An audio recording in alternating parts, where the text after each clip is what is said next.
الاجتماعي طالبت والدة نائل المواطنين الخروج في مسيرة بيضاء رفضا لمقتل ابنها الوحيد نائل ذو 17 عاما الذي قتل على يد شرطي فرنسي خلال تفتيش مروري عادي. الشرطة الفرنسية سابقا قالت بأن الشرطي دافع عن نفسه وأطلق الرصاص على نائل، فيما فند محامي العائلة هذا السيناريو، وخاصة بعد الفيديو الذي نشر على مواقع التواصل الاجتماعي يوضح فيه أن الشرطي أطلق الرصاص على مسافة قريبة من نائل الذي فارق الحياة دقائق فقط بعد تلقيه رصاصة في الصدر، ورغم وصول رجال الإسعاف. الآلاف من هؤلاء لبوا نداء أم نائل وأتوا اليوم ليعبروا لها عن مواساتهم وعن دعمهم،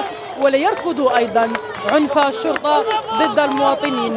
نتعرف على بعض آرائهم خلال هذه المقابلات. ونايل راه وليدي، راه ولد شغل مون بتي فيس، شكوني سا مامون ونعرف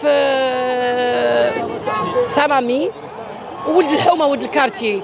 انايا شي كونتر هاد البوليس اللي قتل نايل مولا 17 فهمتي، معليش يدخله كاردافي ولا يدير له شي حاجه ولا واش نقول لها الله يصبرك.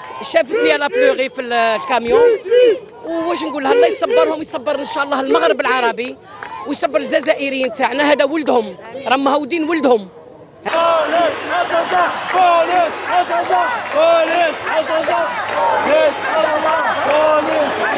راهو خونا راهو طفل صغير، والغلطه تاعو واش هي؟ يحب الموطوات ويحب الطوموبيلات، هذه هي الغلطه تاعو. ما كان يبيع الطفله، ما كان يدير المشاكل، ما كان يدير حتى حاجه. راهو خونا صغير. البارح رحنا نديفونديو عليه، هاي نوريها لكم.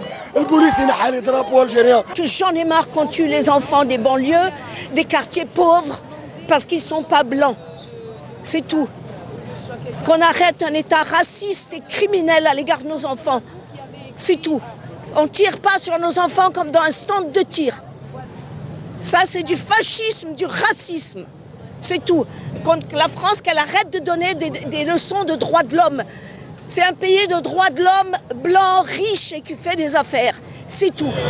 رغم سلميتها إلا أن هذه المسيرة البيضاء شهدت أعمال عنف واسعة ومواجهات بين المتظاهرين والشرطة التي أطلقت قنابل مسيلة للدموع لتفرقة المحتجين الذين طالبوا بالعدالة والمساواة والتحقيق العادل في مقتل نائل، ومنعت الشرطة من إطلاق الرصاص على المدنيين.